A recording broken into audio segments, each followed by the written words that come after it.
সেই মহান রব্বুল আলামিনের পাক দরবারে মনের গহীন থেকে অকপট মনে শুকরিয়া আর কৃতজ্ঞতা জ্ঞাপন করা বক্তা শ্রোতা নির্বিশেষে উভয় পক্ষের জন্যই একান্ত বাঞ্ছনীয়। কারণ রব্বুল আলামিন দয়া পরবশ হয়ে আমাদেরকে কোরআনুল কারীমের মাহফিলে আসার বসার তৌফিক যদি দান না করতেন তাহলে আদৌ আমাদের জন্য আসা সম্ভব হতো না, ঠিক কিনা? আল্লাহ রাব্বুল আলামিনের যে কোনো নিয়ামত যখন বান্দা উপভোগ করবে আর সেই প্রাপ্ত নিয়ামতের শুকরিয়া কৃতজ্ঞতা আদায় করবে, এতে একদিকে আল্লাহ রাব্বুল আলামিনের সন্তুষ্টি লাভের গ্যারান্টি, অন্যদিকে আল্লাহ পাকের পক্ষ থেকে বান্দার প্রতি নিয়ামতের মাত্রা বৃদ্ধিরও গ্যারান্টি রয়েছে। সুবহানাল্লাহ। এজন্য আসুন আমরা প্রথমেই আল্লাহ পাকের শুকরিয়া আদায়ার্থে জোরে সোরে সমস্বরে সকলে সম্মিলিত কণ্ঠে বলি আলহামদুলিল্লাহ। আমি আপনাদের সামনে যে আয়াতে কারিমা তিলাওয়াত করলাম, এই আয়াতে কারিমায়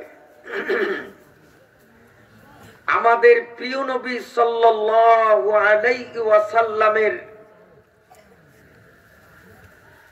সশরীরে জাগ্রত অবস্থায় এমন একটি ঐতিহাসিক সফর সংগঠিত হয়েছিল, যেই সফরটির শুরু থেকে শেষ পর্যন্ত প্রতিটি রন্ধ্রে রন্ধ্রে রয়েছে উম্মতের জন্য দিক নির্দেশনামূলক শিক্ষণীয় দিকগুলো।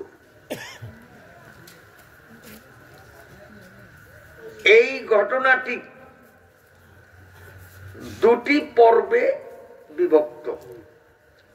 প্রথম পর্বের বিশেষ নাম হলো আল ইসরা এবং শেষোক্ত পর্বের নাম হলো মেরাজ। তবে বহুল প্রচলিত ভাষা মতে আল মেরাজ শব্দটা বর্তমানে উভয় পর্বকেই বুঝায়। মেরাজ বলতে প্রথম পর্ব এবং দ্বিতীয় পর্ব উভয়টাকে একত্রে বোঝানো হয়। মেরাজ শব্দটি আরবি শব্দ, এর বাংলা অর্থ হলো ঊর্ধ্বগমন, জড় জগৎ থেকে ঊর্ধ্ব জগতে পরিভ্রমণ। আমাদের প্রিয় নবী সাল্লাল্লাহু আলাইহি ওয়াসাল্লাম সমস্ত নবী রাসূলদের মধ্য থেকে তিনি একাই এ সফরে গৌরবান্বিত হয়েছেন। আদম আলাইহিস সালাম থেকে নিয়ে কাল ক্রমে রব্বুল আলামিনের পক্ষ থেকে যতজন নবী রাসূল এই ধরাধামে বিশ্ব মানবতার হিদায়াত ও মুক্তির লক্ষ্যে আবির্ভূত হয়েছেন, কোন নবী মেরাজ দ্বারা ধন্য হলেন না। কেবল এককভাবে এই বিশেষত্বটি অর্জিত হয়েছে আমার নবী, আপনার নবী, বিশ্ব নবী, রাহমাতুল লিল আলামিন, সাইয়্যিদুল কাউনাইন, ইমামুল মুরসালিন জনাবে মুহাম্মাদুর রাসূলুল্লাহ সাল্লাল্লাহু আলাইহি ওয়াসাল্লামের বাক্যে। অন্য নবীদের মেরাজ কেন হলো না? আমাদের নবী কেন মেরাজ দ্বারা ধন্য হলেন, এককভাবে এনার ভাগ্যে মেরাজটি কেন হলো, এর পেছনে অনেকগুলো কারণ তাফসীরের কিতাব খুঁজলে পাওয়া যায়। সেসব কারণগুলোর মধ্য থেকে কেবল একটি কারণ আমি আজকে আপনাদের সামনে আলোচনায় আনতে চাই। তাফসীরের কিতাবের মধ্যে লেখে, এক সময় আসমান আর জমিনের মধ্যে বিতর্ক হয়েছিল। আসমান জমিনকে লক্ষ্য করে বলেছে, ও জমিন, আমি হলাম আসমান আর তুমি জমিন। সার্বিক দৃষ্টিকোণ থেকে আমি আসমান তোমার থেকে অনেক দামি, অনেক মূল্যবান, অনেক সম্মানী। এরে জমিন, তোমার সৃষ্টি হলো মাটি দিয়ে, আর আমি আসমানকে তৈরি করা হয়েছে স্বর্ণ, রূপা, হীরা, কাঞ্চন, পান্না, চুন্নি, মণি, মুক্তা, জমরজত, জমরদের মতো অমূল্য পদার্থ দিয়ে। অতএব মূল পদার্থ হিসাবে আমি আসমান তোমার থেকে বহু গুণে দামি। তুমি মাটির তৈরি, আমি সোনা, রূপা, জমরজত, জমরজত এ ধরনের মূল্যবান পদার্থ দিয়ে নির্মিত। অতএব তোমার চেয়ে আমার মূল্য অনেক বেশি। আসমান তারপরেও বলে, এ জমিন, তোমাকে আরো ক্লিয়ার ভাবে আমি বলে দিচ্ছি, আমি আসমানের মধ্যে কোনো দুর্গন্ধময় জিনিসের অস্তিত্ব নেই। আমি আসমানের মধ্যে কোনো নোংরামি নেই, নাপাক নেই। আর তুমি জমিনের মধ্যে গরু মরা, মহিষ মরা, মুরগি মরা, ছাগল মরা আছে কি নাই? শত শত মন পচা পায়খানার গোডাউন তোমার মধ্যে। আমি আসমানের মধ্যে এসব আবর্জনার কোনো অস্তিত্ব নাই। এই দৃষ্টিকোণ থেকে জমিন, তোমার থেকে আমি আসমান অনেক মূল্যবান। এরে জমিন, তোমার মধ্যে রয়েছে পিস্তল বাহিনী, মুস্তান বাহিনী, সন্ত্রাসী, জঙ্গি, চোর, ডাকাইত, বদমাইশ, খারাপ মানুষগুলো তোমার ভিতরে অসংখ্য রয়েছে। আমি আসমান এর থেকেও পবিত্র। আমি আসমানে কোনো গুন্ডা বাহিনী না, আমি আসমানে কোনো মুস্তান বাহিনী নাই, আমি আসমানের মধ্যে কোনো চোর ডাকাইতের অস্তিত্ব খুঁজে পাওয়া যাবে না। অতএব যেদিক নিয়ে তুমি বিবেচনা করো, তুমি জমিন থেকে আমি আসমানকে মূল্যবান মনে করতে হবে। অতএব আমার সাথে যেন তোমার কখনো বেয়াদবি না হয়। আমি অনেক বড়, আমি অনেক শ্রেষ্ঠ।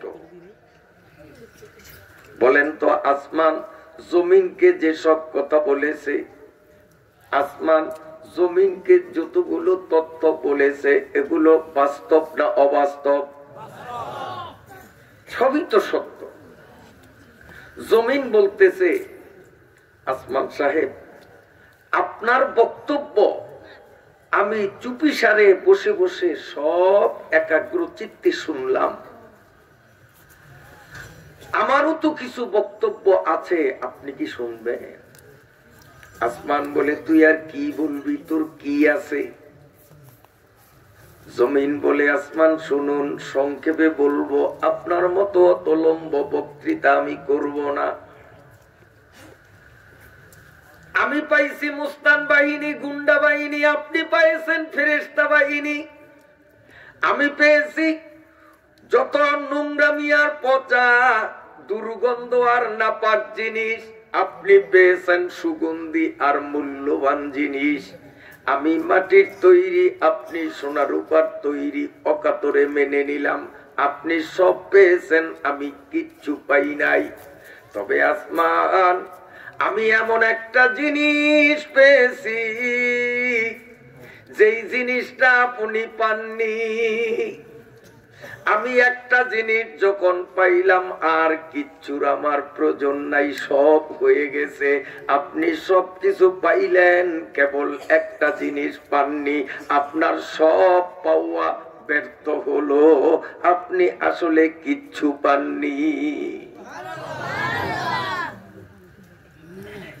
নতুন দুলা শ্বশুর বাড়ি গেল, এখন পিঠা লাঠা, ফল ফ্রুট, আতর, গোলাপ, সেন্ট, আলিচা গালিচা, আপ্যায়নের যা কিছু হওয়ার সব সেখানে বিদ্যমান, সব মজুদ। কিন্তু রাত্র প্রায় 4:30টার মতো ঘড়িতে, এখনো বাসর ঘরে নেই, আর কোন প্রস্তুতি দেখা যায় না। খোদার কসম দিয়ে বলি, বলুন তো জামাইর মনে তখন শান্তি থাকবে না, অশান্তি বিরাজ করবে? জামাই মনে মনে বলবে, এই ফুল সজ্জা দিয়ে আমি কি করব? আজকের দিনে এই পিঠা লাটা, এই খাওয়া দাওয়া, এই ফল ফ্রুট আমার কাছে মূল্যহীন। সব পাইলাম, একটা কেন এখনো পাই না? যদি ওটা না পাই, সব আমার অর্থহীন। ঠিক না ভাই? জমিন বলে আমি পাইছি, আপনি পান নাই। একটা জিনিস আমি ধন্য, আপনি কপাল পোড়া। বলেন তো সেই জিনিসটা কি? টাকা পয়সা কি? জনাবে মুহাম্মাদুর রাসূলুল্লাহ সাল্লাল্লাহু আলাইহি ওয়াসাল্লাম। रसूलुल्लाह अगर पैदा न होते, जमीनो आसमां पैदा न होते। যার উসিলায় আসমান জমিন সহ সব মাখলুক সৃষ্টি করা হলো, সেই মুহাম্মাদুর রাসূলুল্লাহ সাল্লাল্লাহু আলাইহি ওয়াসাল্লামকে জমিন বলেন আমি পেয়েছি, তুমি পাওনি। আমি নবীকে পাইছি, আর কিচ্ছু পাওয়া লাগে না। তুমি সবকিছু পাইছো, নবী পাও নয়, তোমার পাওয়ার কোনো মূল্য রইল না।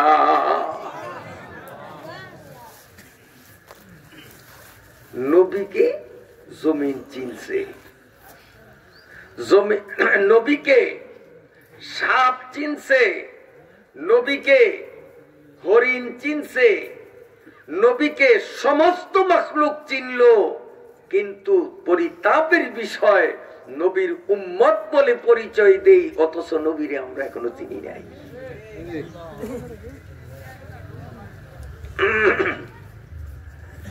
আমার ভাইরা বাবাজিরা, জমিন নবীজিকে নিয়ে গর্বিত। জমিনের বক্তব্য শোনার পরে আসমান দুকে দুকে কানতে আরম্ভ করলো। আল্লাহ রাব্বুল আলামিন সব কিছু জানেন, বুঝেন, তারপরেও আসমানকে জিজ্ঞেস করেন, এরে আসমান তুমি কান্দো কে?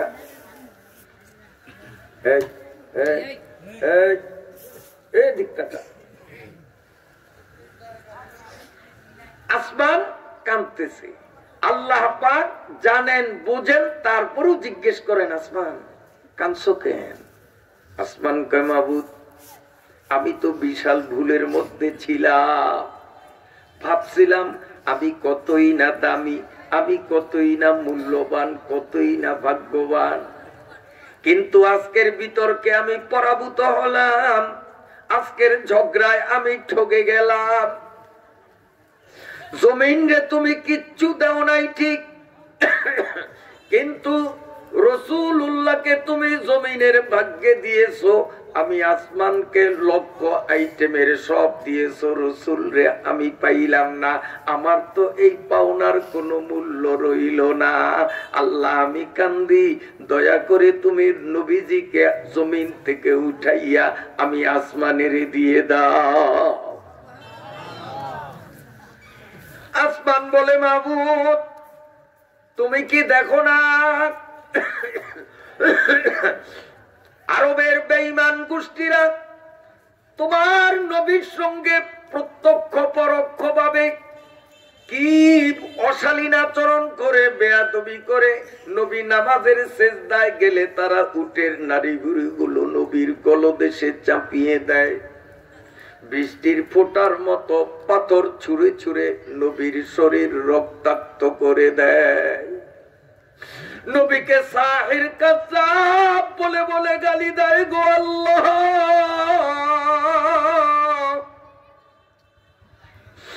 আমি আসমানে তো আবু জেহেল পাঠি নাই, আমি আসমানের মধ্যে কোন কাফের বেঈমান মুনাফিকের অস্তিত্ব নাই। আল্লাহ, জমিন থেকে এনে নবীজিকে যদি তুমি আসমানে রাখো, তোমার নবীকে কেউ কষ্ট দিবে না। অসংখ্য ফেরেশতারা নবীকে সব সময় সম্মান দিবে। নবীদের কি কষ্ট, আল্লাহ তুমি নবীকে আসমানে উঠাইয়া আনো। আল্লাহ রাব্বুল আলামিন বলেন, আসমান তুমি কান্না বন্ধ করো, আর কান্না লাগবে না। আমি আল্লাহ পাকের সিদ্ধান্ত হলো আমার নবীকে আমি জমিনে রাখবো, আমার নবীকে আমি আসমান দেশে রাখবো না।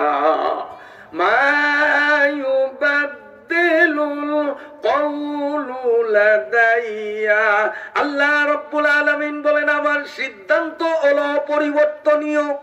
আমি আল্লাহ যেখানে কলম মারি, যেটা সিদ্ধান্ত করি, এটা কেউ নাড়তে পারে না, ওটা নড়ে না। আবার সিদ্ধান্ত আমার নবী জমিনেই থাকবে। খামোখা তুমি কাঁদছো কেন? এরপরে আসমানের কান্না বন্ধ হলো না। আল্লাহ রাব্বুল আলামিন আসমান রে আবার জিজ্ঞেস করেন, আসমান, আমি না তোমাকে ক্লিয়ার কাট জানিয়ে দিলাম, আমার নবী যতদিন হায়াতে বাঁচেন জমিনেই থাকবেন, ইন্তেকালের পরেও আমার নবী জমিনের পেটের মধ্যেই কিয়ামত পর্যন্ত থাকবেন। তারপরেও তুমি কেন কাঁদো?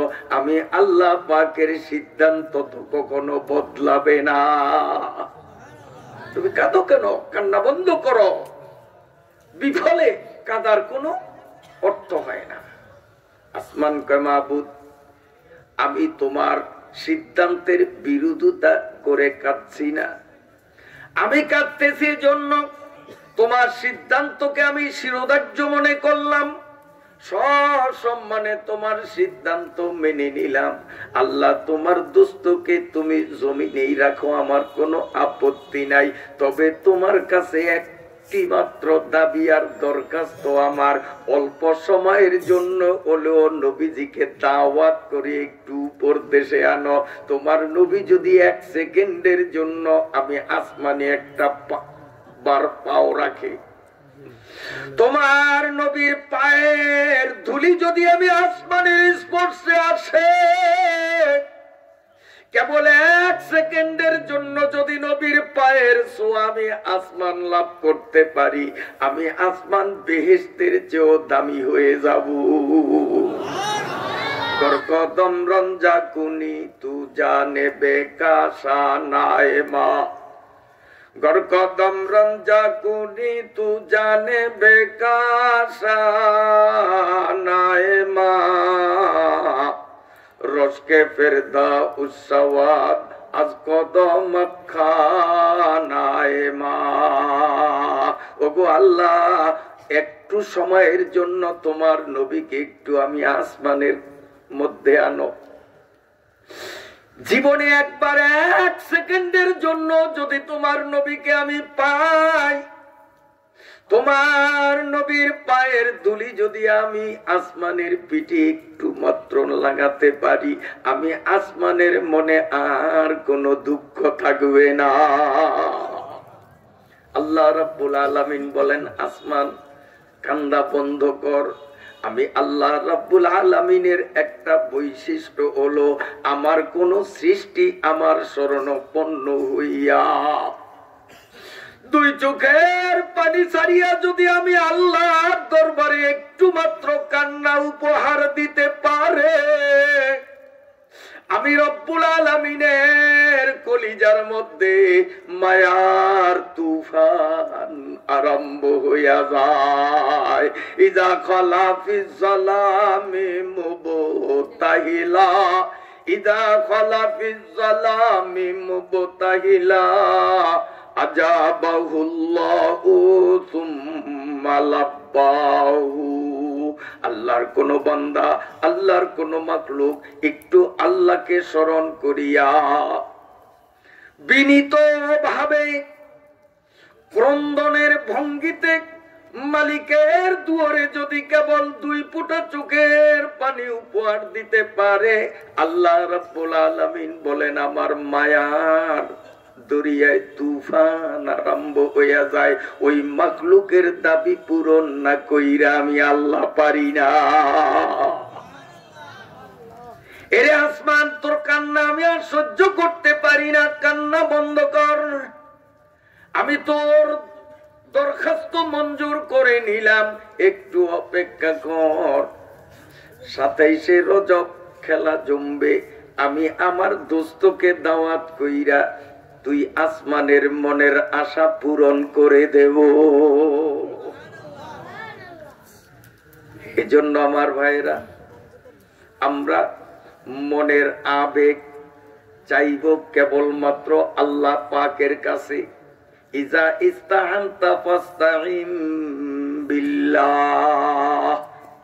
যদি মুসলমান সাহায্য চাইতে হয় কার কাছে চাইবে?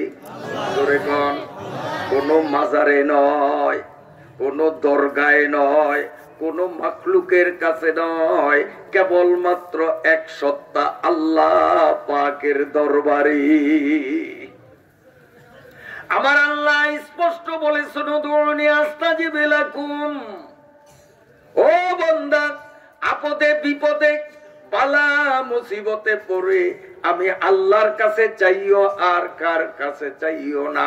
আমি আল্লাহ প্রতিশ্রুতি দিলাম, কথা দিলাম, তুমি চাইতে দেরি, আমি আল্লাহ কবুল করতে দেরি করব না। ওয়াকাযালিকা নুনজিল মুমিনিন। আল্লাহ পাক বলেন, আমার নবী ইউনূস আমার কাছে বিপদে পড়িয়া চাইছে, আমি তার চাওয়া যেভাবে পূরণ করলাম। ওয়াকাযালিকা নুনজিল মুমিনিন। কিয়ামত পর্যন্ত যত মুমিন ইমানদার দুনিয়াতে আপদে বিপদে আমি আল্লাহ রাব্বুল আলামিনের কাছে দোয়া করবে, ইউনূস নবীর দোয়া যেভাবে কবুল করলাম, ওদের দোয়াও একই নিয়মে কবুল করব।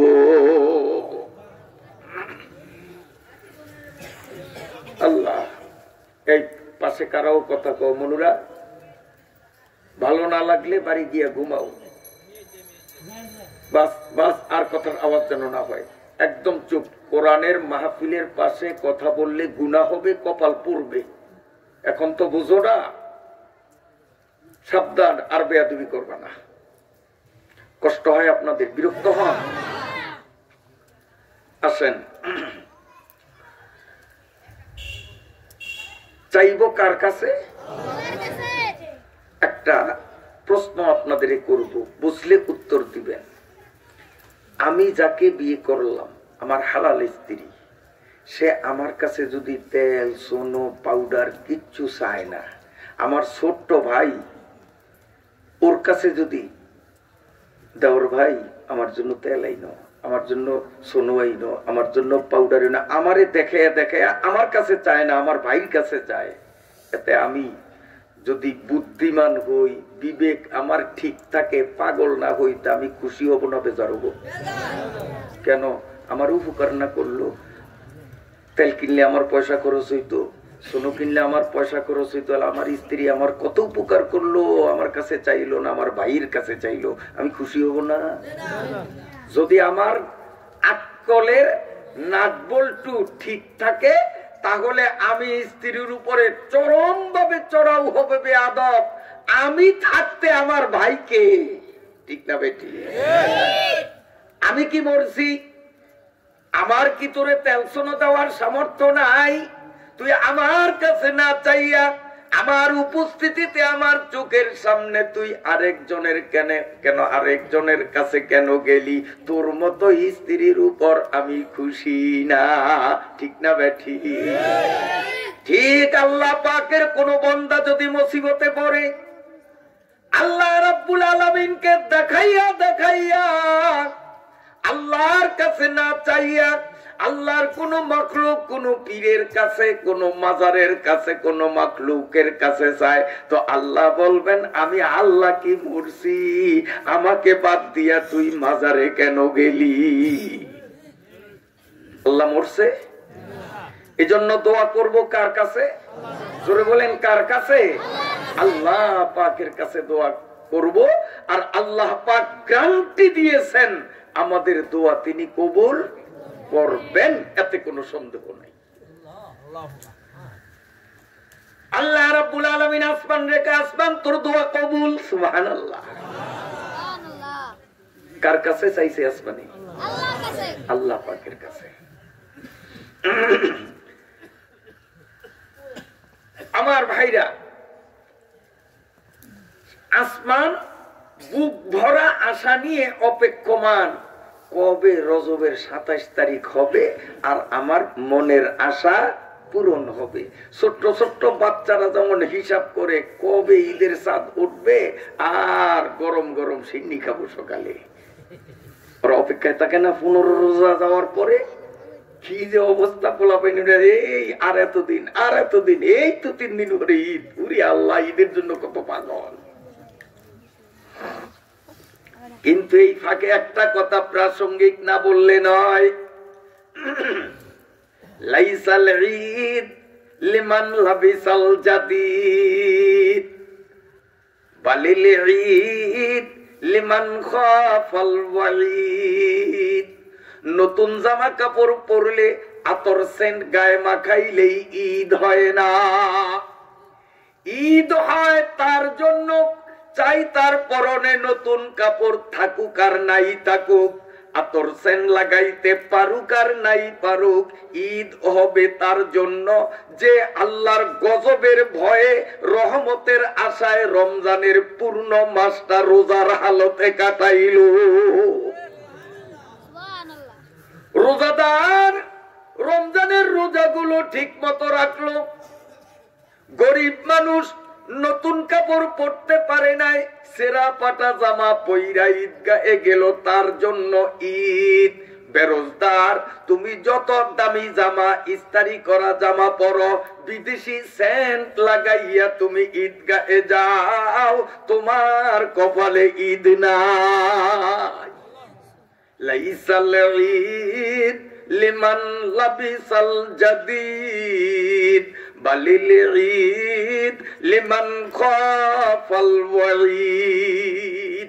আমাদের বর্তমান অবস্থা আল্লাহ মাফ করুক। রোজাদার নামাজি মানুষগুলো ঈদের দিনে ঈদগাহে যাইয়া প্রথম কাতার তো ভালো কথা, 3-4 কাতার পরে যে জায়গা নেওয়াও মুশকিল।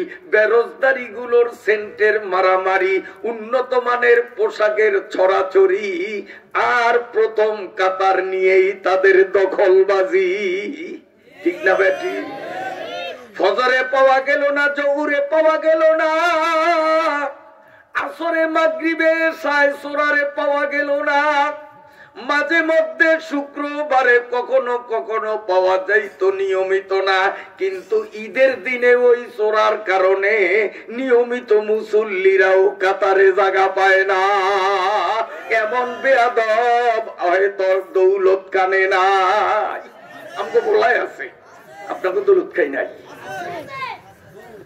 আল্লাহ আসমান শুধু অপেক্ষা করে। আমার কথায় আপনারা রাগ করছেন?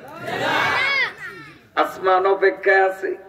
এই তো 27 তারিখ আসতেছে, আর এতক্ষণ ঠিক আসতে আসতে যখন 27 রজব সন্ধ্যা হলো, আসমান বুক ভরা আশা নিয়ে তাকাইয়া রইল, কখন আল্লাহ পাকের বন্ধু আমি আসমানের পিঠে তার বরকতি পা রাখবে। সুবহানাল্লাহ, সুবহানাল্লাহ। हुआ हुक्म जिब्रील को यूं युशताब हुआ हुक्म जिब्रील को युशताब बुराक के जन्नत से लेकर इंतखाब सजा उसको जेवारों से ताबपा और उसको लेके खानाए काबा को जा। रजब চাঁদের 27তম রজনীতে আল্লাহ পাকের নবী কাবা ঘরে মাগরিবের নামাজ আদায় করলেন। এরপরে ঈশার নামাজ আদায় করলেন।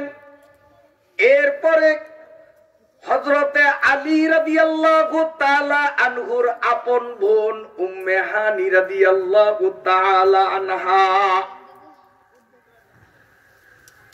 আমার ভাইরা, সেই উম্মে হানির ঘরে নবীজির রাত্রের খানা খাইলেন।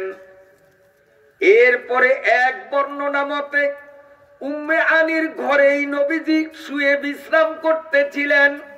অন্য রওয়ায়েত মতে কাবাগরের পাশে যে হাতিম আছে ওই হাতিমের মধ্যে নবীজি ঘুমিয়ে পড়েছিলেন। রওয়ায়েত হাদিসের কিতাবে তাফসীরের কিতাবে দুইটা দেখা যায়। এক বর্ণনা মতে উম্মে হানির ঘরেই নবীজি বিশ্রাম নিলেন, অপর বর্ণনা মতে হাতিমে কাবার মধ্যে নবীজি ঘুমন্ত ছিলেন। বিচক্ষণ আলেমগণ এই বিপরীতমুখী দুটি হাদিসের দ্বন্দ্ব নিরসনের জন্য তারা এভাবে ব্যাখ্যা দিয়েছেন। কাবা ঘরের এরিয়াটা অনেক বড় ছিল, উম্মে হানির ঘরটাও সেই এরিয়ার মধ্যে ছিল। অতএব হাতিমে কাবাও যেটা, উম্মে হানির বসবাসের ঘরও সেটা। উম্মে হানির ঘরে থাকা মানে নবী হাতিমে থাকা, নবী হাতিমে থাকা মানে উম্মে হানির ঘরে থাকা। তাহলে আর দ্বন্দ্ব রইল না। আল্লাহ পাকের নবী এশার নামাজ অন্তে নৈশ ভোজন সেরে আল্লাহ পাকের নবী যখন ঘুমিয়ে পড়লেন, গভীর রজনীতে রব্বুল আলামিন জিব্রাইলকে বললেন, ও জিব্রাইল, তাড়াতাড়ি জান্নাতে যাও। জান্নাতের একটা বোরাককে জান্নাতের অলংকার, জান্নাতের কসমেটিক দিয়ে সুন্দর করে পরিপাটি করে সাজিয়ে গুজিয়ে কাবায় নিয়ে যাও। আমার দোস্তকে এক্ষুনি বোরাকে বহন করে আসমান রাজ্যে তোমাকে আনতে হবে। হুয়া হুকমে জিবরিল কো ইউশতাব बुराक के जन्नत से लेकर इंतखाब सजा उसको ज़ेवारों से ताबपा और उसको खानाए काबा को ले जा। सुभानअल्लाह सुभानअल्लाह। जिब्राइल आमीन আল্লাহ পাকের নির্দেশ ক্রমে বেহেশতের একটা বোরাক, বোরাক মানে আমরা বাংলা বাজার থেকে ভোলাই যেই বোরাকে চড়ে যাই ওই বোরাক না। এটা কোন বোরাক আল্লাহ চাহে তো একটু পরে বলা হবে। জিবরাইল আমিন সৌন্দর্য মণ্ডিত করে পরম শোভায় সুশোভিত করে চক্ষু জুড়ায় এমন কায়দায় সাজিয়ে গুজিয়ে জান্নাত থেকে একটি বোরাক আনলো। কাবা ঘরের আঙ্গিনায় একটা বিশেষ পাথরের সাথে বোরাকটাকে রশি দিয়ে বেঁধে ফেললেন। এবার নবীজিকে ডাকতে গেলেন। জিবরাইল আমিন গিয়ে দেখেন আল্লাহ পাকের নবী ঘুমাচ্ছে। এখন জিবরাইল আমিন নবীজির কাছে যান ডাকার জন্যে। যখন এই নবীজির কাছে গেলেন অমনি জিবরাইলের কলিজায় কুট করে কামড় দিল। নবীজি আরামে ঘুমান। আমি যদি নবীজিকে জোরে জোরে ডাকি, ও মুহাম্মদ ওঠেন, সফরে যাইতে হবে, আমার এভাবে ঘুম থেকে নবীজিকে ভাঙ্গাই যদি আমি না জানি নবীর ঘুম ভাঙ্গানো কষ্টের কারণে আমার বেয়াদবি হয়ে যায়। ডাকতে সাহস পেলেন না, তিনি ওখান থেকে প্রত্যাবর্তন করে আবার বোরাকের কাছে চলে যান। আবার চিন্তা করলেন সময় তো হাতে বেশি নাই, জাস্ট টাইমে যদি বোরাক ছাড়তে না পারি আমি জিব্রাইলের তো চাকরি বাতিল হয়ে যাবে, সময়ও হাতে নাই। না, নবীকে এবার ডাকতেই হবে। আবার সাহস করে যায়, কিন্তু যখনই নবীজির শিহরের কাছে গিয়ে দাঁড়ান অমনি কলিজায় কামড় দেয়। ঘুমন্ত নবীকে ডেকে ঘুম ভাঙ্গালে না জানি বেয়াদবি হয়।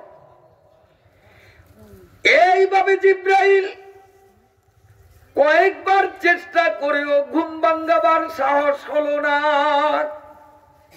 কিংকর্তব্য বিভোর হয়ে গেলে হাত দিয়ে তিনি দুশ্চিন্তা মগ্ন। কি করি, নবীকেও ডাকতে পারি না বেয়াদবির ভয়ে, আবার না ডাকলেও সফরের জাস্ট টাইমে রওনা দিতে পারবো না। জাস্ট টাইমে রওনা না দিলে আল্লাহ পাকের হুকুম অমান্য হবে, আমি জিব্রাইলের জিব্রাইলগিরি আর থাকবে না। মহাবিপদ কিনা, মহাবিপদ। টেনশনে কুল কিনারা ছিল না। আল্লাহ দেখে না ঘুমায়, নবীজি তো ঘুমায়, আল্লাহও ঘুমায়। লা তাখুযুহু সিনাতুন ওয়ালা নাওম। কোন আয়াতের অংশ না এটা? বলেন না, এটা নাই মনে হয়। নলগোর আয়াত এটা আছে তো, কন্যা কোন আয়াতে? এই ফাঁকে একটা কথা শোনেন, শুধু মেরাজের কিচ্ছাই হবে না প্রাসঙ্গিক, যেহেতু আয়াতটা মুখে আসলো বলবো। মানুষ যখন মরে কিয়ামত পর্যন্ত সময়টার জন্য তার থাকার জায়গা হলো কবর। কবরের আযাব কিন্তু বড় কঠিন, অনেক আযাব।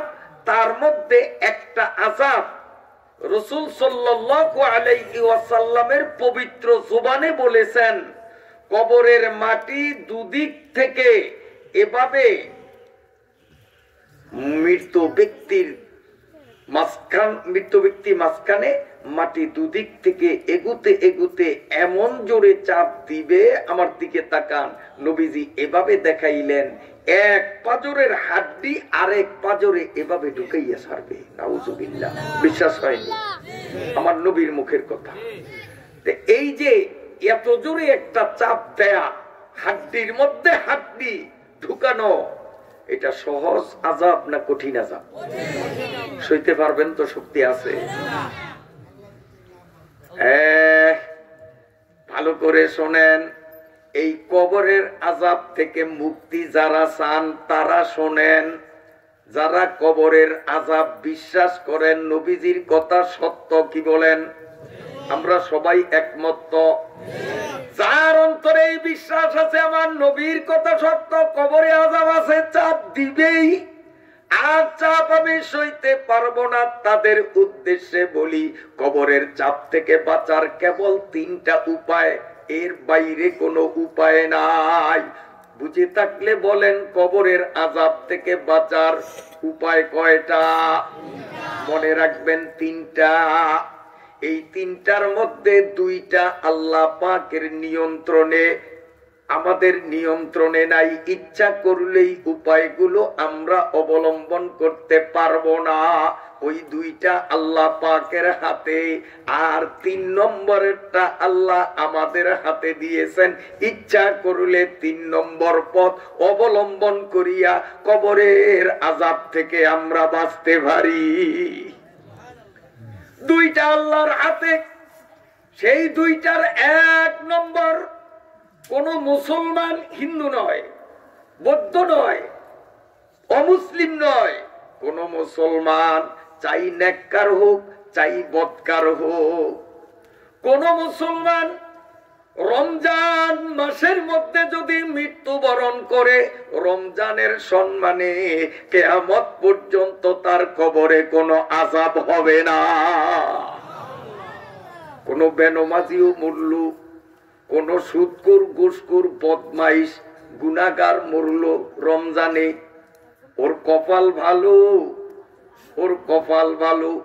কিয়ামত পর্যন্ত এই গুনাহগারের কবরেও কোনো আযাব হবে না, নেককারের কবরেও হবে না, বদকারের কবরেও হবে না। যদি 1 নম্বর পন্থা তার কপালে জোটে রমজানে মৃত্যুবরণ করা।